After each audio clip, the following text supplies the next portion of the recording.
Welcome to the Fox Robbins Business Show. Glad to have you back. We have a terrific show tonight that I think you're going to enjoy greatly. I am the host, Bill Fox, and the co-host of this show is none other than the inimitable Cliff Robbins. You use big words. What does inimitable mean? Now wait a minute. I just I just asked my wife. She's a trained lawyer, so I have a secret, that you didn't know about. Cool. You don't know everything. No, I guess you not. You know most of everything. I'm not that big a lexicon. Another fancy word. We got a great show, and I think we've got a lot to talk about tonight with Terry Duenas, who is the executive director of the Cod Community Media Center, where this show is produced. But he's a media and communications expert. You're really going to enjoy hearing him and talk about the impact of communications on small business. And so we'll get to that, but first we're going to get to the feature of every Fox Robbins show, which is Cliff's Notes. And this is the part where we take advantage of the fact that Cliff Robbins is a senior advisor for the Massachusetts Small Business Development Center Network. God, I've got that nailed. Nice. Well done. I really got it. It took me 2 years working for the company before I could say that name. I've been practicing. Thank you. And Cliff, the thing is that Cliff has his finger on the pulse of business in New England in general, and Massachusetts and Southeast Massachusetts. He gets around. He gives. He's a participant in seminars. He does teaching. He does counseling of businesses, which is well up over 1,700. Over 1,800 and counting. Now. 1,800. Yeah. We just topped the 1,800. Counting. So, point is, he gets around, knows a lot, talks to a lot of people, and we take advantage of that in our section called Cliff's Notes. So, Cliff, I'm going to turn it over to you, please. Bill, thank you very much. Tonight, I'd like to talk about the latest crop of businesses that I'm seeing quite a few of, and those would be businesses who are struggling and that are struggling. And of course, it's no secret that the economy is struggling and that a lot of small businesses are struggling. This is a very difficult time for some businesses. Unfortunately, people are coming to me and they're bleeding to death. And let me explain to you what I mean by that. They are bleeding cash. Their cash flow, not their profits and loss, their cash flow is seriously negative. Their sales are down. Their costs are not down enough. They're spending more money every month to keep the business viable. Now, unfortunately, some of the people I see have been in this condition for upwards of 2 or 3 years. Even before the economy turned sour, they were struggling cash flow-wise. They have borrowed on credit cards. They have taken out second mortgages on their home, and they poured that money into their business. And their businesses were losing money then, and they're continuing to lose money now, sometimes even more money now because their sales have dropped. They come to me, they're looking to keep their business viable. It wasn't viable in the first place. To keep their business alive, they need money. Well, I've mentioned this before. There's an old Bob Hope joke that a bank will loan you money as long as you can prove you don't need it. A bank is looking to you as a business person to loan you money. That's how banks make money. A lot of banks have money to lend. What they want is a prudent business plan going forward for the next 3 years, and a plan that shows them month by month next year what your cash flow is going to look like. Now, if you go to a lender and say, I'm not going to have a positive cash flow next year, the lender's not going to loan you money because the lender's not sure how are you going to pay them back. Yes, folks, they're supposed to be doing this. They have a fiduciary responsibility to the people putting money in their banks to make sure that when they loan money at 6 or 7 or 8%, that they're going to get paid back. Now, in a turnaround situation, and that's what this is called. A lot of companies are in a turnaround situation. There are also the other type of company that only recently has been experiencing losses or bad sales and a negative cash flow. Those are businesses that have to take a hard look at their business over the next 13 weeks and say to themselves, how much cash am I going to bleed in the next 13 weeks? And then the next step is to not bleed that cash, to cut what they have to cut, and stop bleeding cash, because they're not going to survive if they do. I liken it to somebody coming to a doctor and needing an operation, and they're bleeding to death, and they're asking the doctor to pour blood in this arm while it's pouring out that arm. That doesn't make any sense. The first thing that you have to do is stabilize the patient, and that's what we have to do with the small business person. We have to say to that person, look, we need to stabilize your business, meaning we stop the bleeding. We stop the bleeding of cash. We may not be making a profit just yet, but we have to have more gazintas than we have gazautas for May, for June, and for July, because that's going to allow that patient to live so that we can put together a viable plan to turn the company around. And that's what this is. We call it a turnaround situation. That's the very first thing that has to be done.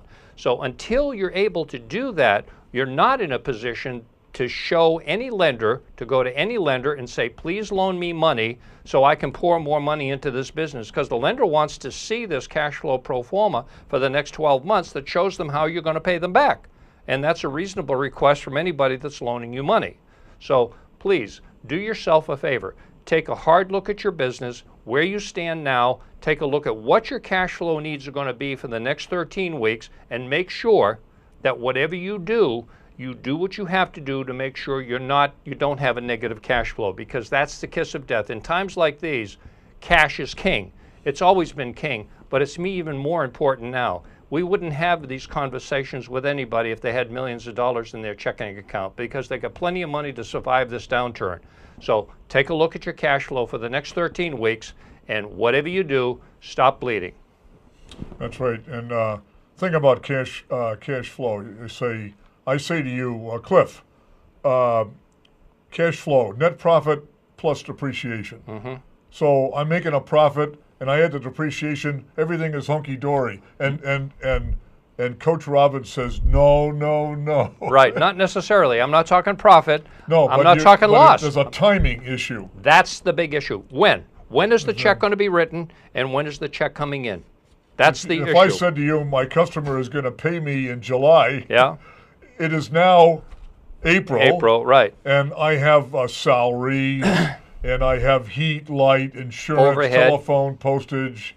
Some cost of goods, maybe? Yeah. Right? Right. All that kind of stuff. And those bills have to be paid now. Or, right. Absolutely. Timing. You hit the nail on the head. The issue is timing. Timing has a lot to do with it. It has everything to do with it. Timing. It's a timing issue. When am I going to write the check, and when is the check going to come into my bank account? Really, look at a cash flow pro forma this way. I love to do it this way.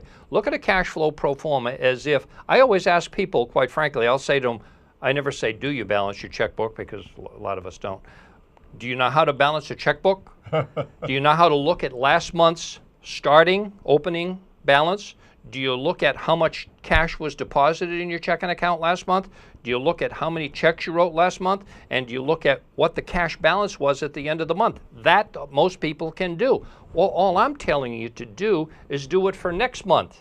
And it certainly is you were the first one to use a big word. It certainly is a bit of a prognostication. Did I say that? You did. No, I just made that word up. It is sort of a guess, all right, of what's going to happen, but it's a scientific guess. You know what happened last May. You should have a very good handle on what's going to happen this May. And so when you look at what's going on in your business, you say, how much cash am I starting May with? How much cash am I going to put into my checking account in May? And what do I expect to write checks for in May? And you have got to have a positive cash flow. You cannot be, unless you got $10 million in a checking account to start May, you better take a real hard look at what's going to go on in May, June, and July. As you say, Bill, from a cash flow standpoint, it's a timing issue. It's all about timing. But you said the business is going to cut back on cash expenditures. You talk to so many small business owners who hate to do that. They hate to amputate the leg to save the body. I know it. It's tough. It's not an easy thing to do. I'm not kidding. It's really one of the more difficult things. Small businesses particularly, you got 15 employees. Let's just take one. They're like family, okay? When you have to say to yourself, I've got to let 3 people go, I mean, I just have to. I cannot afford to carry them over the next 13 weeks because my sales are in a little bit of a slump. You just have to do it. You have to bite the bullet. It's a tough thing to do, but you have to pull the trigger. It has to be done. You can't be bleeding cash for the next 3 months unless you've got a whole bunch of cash sitting in the bank you'd like to spend. Right. And that's not the case for small businesses today. And please, don't go borrowing more money on more credit cards and making the situation worse, raising your debt because you're going to hit a brick wall. Okay. Well, listen, that is sound advice. I hope everyone watching will pay attention to Coach Robbins when he passes this advice along. What we're going to do is we're going to have some fun with Terry Duenas. My question is, if in the viewing audience, do you know Terry?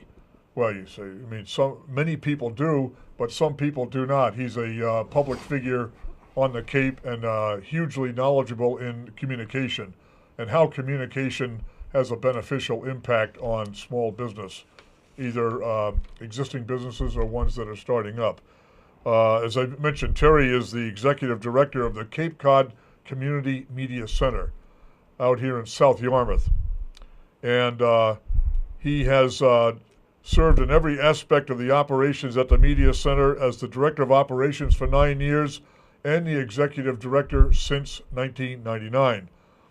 And Terry also serves on the Regional Board of the Alliance of Community Media and is past president of the state chapter, which is called Mass Access.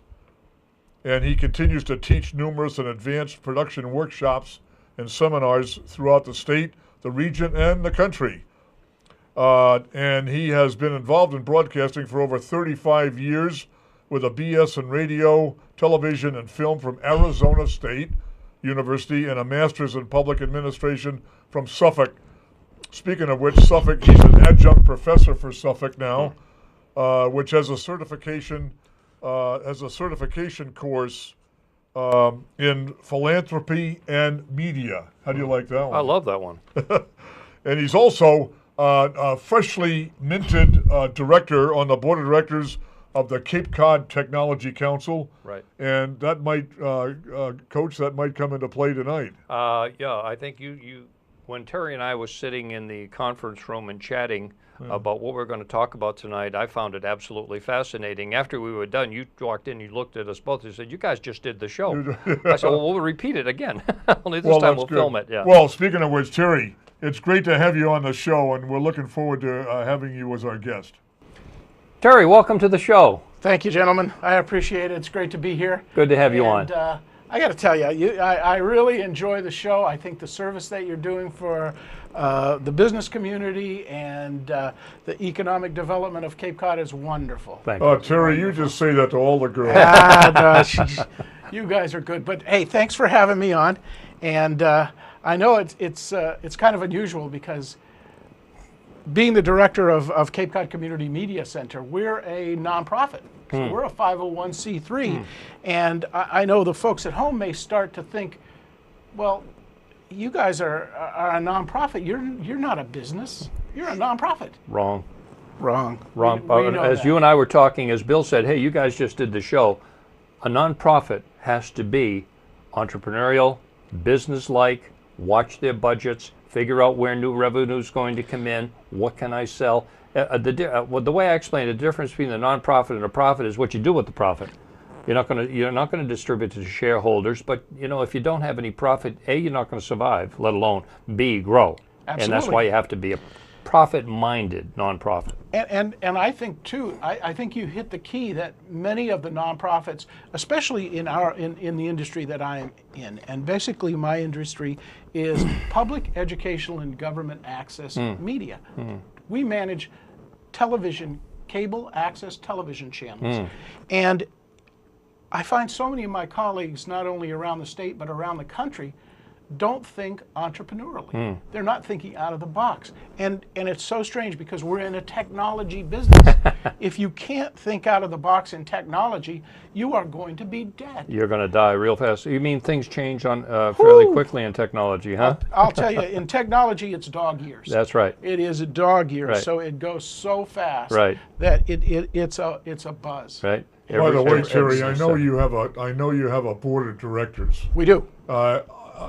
I have a suspicion, and I don't know the details, but I have a suspicion that you choose you go to great lengths to choose a good board that will push you. I mean, will just come to the meeting and fall asleep. No, they come and they're working at it. Is that true? Absolutely. We have a wonderful board of very forward-thinking individuals, very community-minded individuals, because what we do, and again, the role of public educational and government access media is to build community. So we feel that it's so important for, and as the people watching here, we, and you're going to watch this show on a number of different public access channels. We happen to manage public access for the towns of Barnstable, Yarmouth, Dennis, Chatham, and Harwich on Channel 17. And Oh, five. That's five towns. communities. We're a regional access center. Right. And it's rare among public educational and government access centers to have regional centers, but we're one of the unique ones, and we feel that we can, by combining, it's one of the few things that 20 years ago when we started, one of the few things that those 5 towns in the Mid-Cape got together and did on a regional basis. And now we hear about regionality and regional issues being spoken of right and left. Whether it gets done, we are still New England, so it does make it a little tough. It is one of my big problems, Chatham and the beaches of Chatham and Harwich, those particular areas. I can't walk now that I'm a big TV star. Remember we were talking. That's right, yeah. They're seeing you. They're just seeing me and just attacking. I know the women just show up and just rip his clothes ripping off. at me. It's terrible. It's terrible. It's terrible. Business and money is a sexy thing. So Isn't it wonderful? That's where you're working well, Cliff. I'm enjoying the heck out of it. But the advantage of our organization is the fact that, you asked about the board and what they push is, and they are very entrepreneurial thinkers. Good. One of the things that we just instituted that's new that I appreciate the chance to be able to talk about it is we collaborated, and this is of course collaboration among nonprofits and quasi-public organizations and even the private sector is the fact that you're getting more bang for your money. And one of the things, and I appreciate you mentioning it in my introduction, we are running with Suffolk University a certificate program in philanthropy and media. And a certificate program, of course, is, for those that may not know, is a situation where there can be a small number of classes that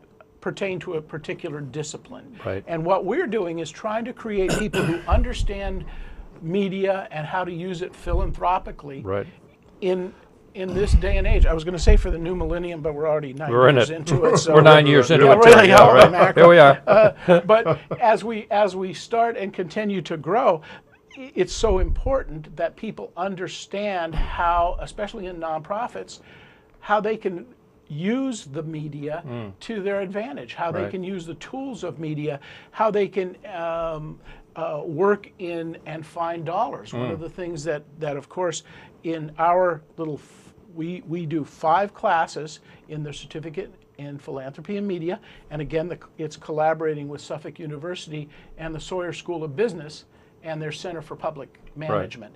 And the very cool thing about this program is that it's got 5 courses and 3 production-oriented courses, and media production. And I don't want to just say video because we have a video production course called Digital Storytelling, and it's using video and media for the web and for cable television and for however you want to distribute it.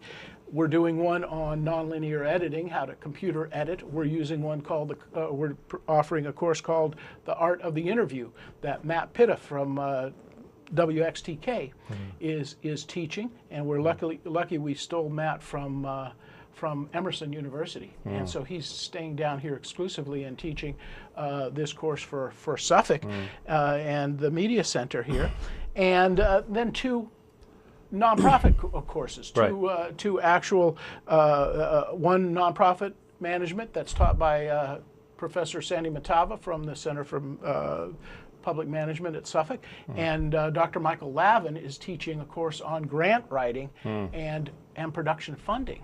So these 5 courses, a student can come, and they're graduate level courses. They're transferable into any accredited university.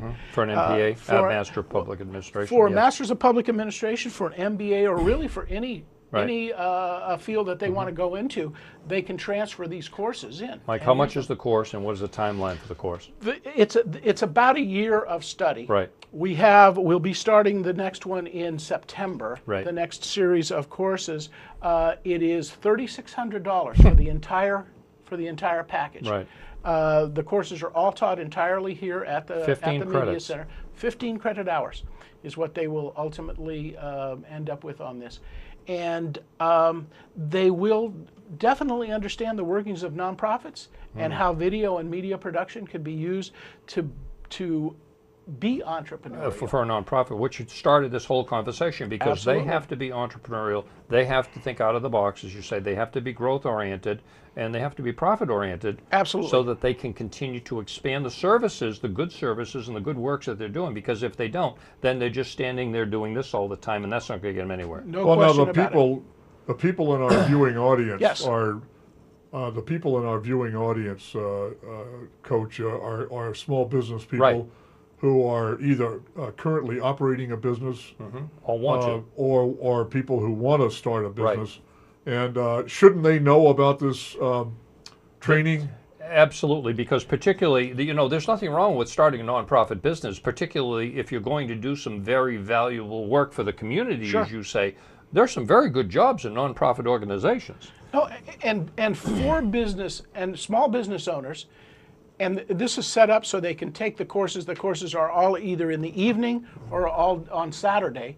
So it's set up for small business owners or for working people who want to expand. Well, their that's the point I'm educational trying to base. dig at, because this guy, Coach Robbins, has said so many times that I'm worn down. Yes. I mean, I'm beaten I'm of that. I think I'm getting to him. The new world today is the world. The world is flat, he says. Yeah, the world is flat. Because of technology, and it behooves small businesses to be thinking about and making use of any new technology, Absolutely. new approaches, and particularly here on the Cape, is to go across those bridges. There are people, there's market out there, true, am I? There is market over the bridge, that's correct.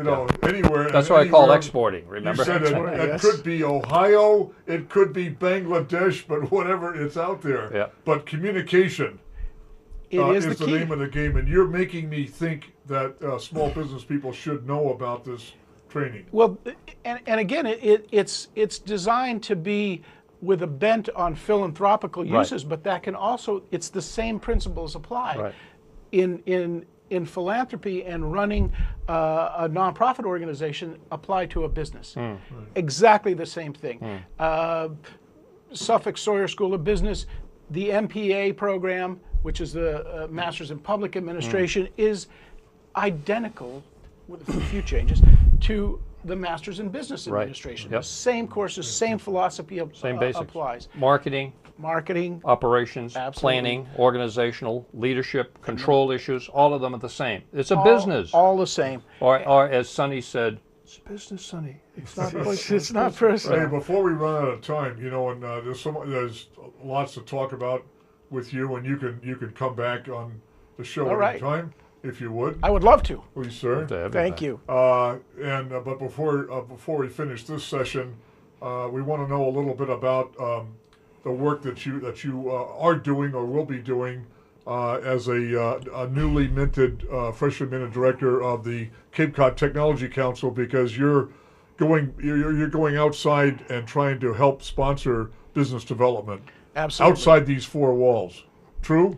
Very, very true. Tell us about A that. very key thing that the Cape Cod Technology Council is doing is is trying to reach out to businesses and organizations and nonprofit, whether they're for-profit or nonprofit businesses. They're trying to reach out and show them how to use technology to expand their business. And a lot of that is understanding the infrastructure that we need on the Cape to develop businesses. We realize that how critical it is that the type of business that we can expand and grow down here. We're not gonna develop businesses in mining or probably, I don't think, major fabrication. But but technology is something that would blend very well with the old school. You don't have to start a restaurant business, right? Or a motel, or a motel, or a clam shack, it's or absolutely. Clam shack. But you're right, I've said on many occasions, I doubt that Caterpillar Corporation is going to open its next tractor factory on Cape Cod. Not likely. Nor do we want them. But nor do Cape Codders want that either. What we would like, and I mentioned to you, Cliff, that early on, and I realize that we're kind of come up to a time crunch here, but early on, 25 years ago, people were talking about the fourth bridge project. Right.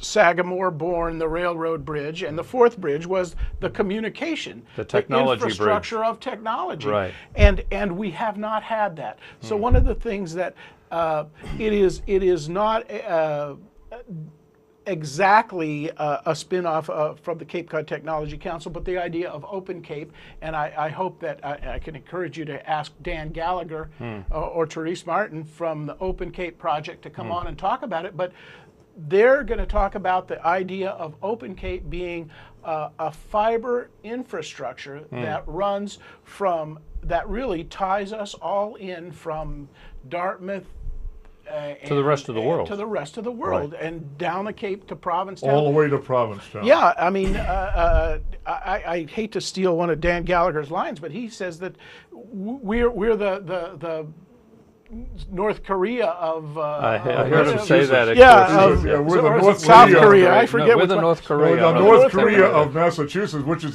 that's very harsh statement. But I know we don't have the infrastructure that we need, and it's very important that we develop that for the growth of the Cape. Right.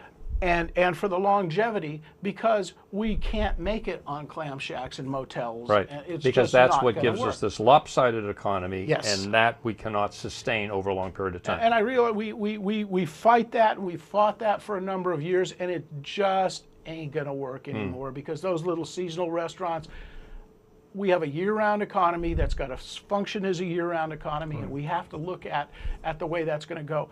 Media and communications, a huge part of it. We have to understand how it's going to work and integrate with us. Absolutely. Really important. Absolutely. Okay.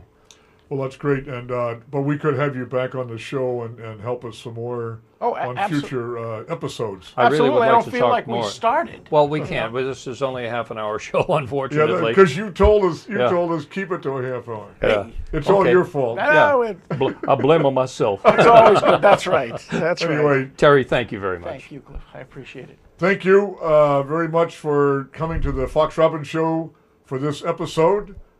Exciting and good episode with Terry Duenas. And we will see you next time. If you want to send us an email, we're at foxrobbins@gmail.com. And you can also see past shows on Google, the Google Video Library, or at capemedia.org. And thank you. We'll see you next time.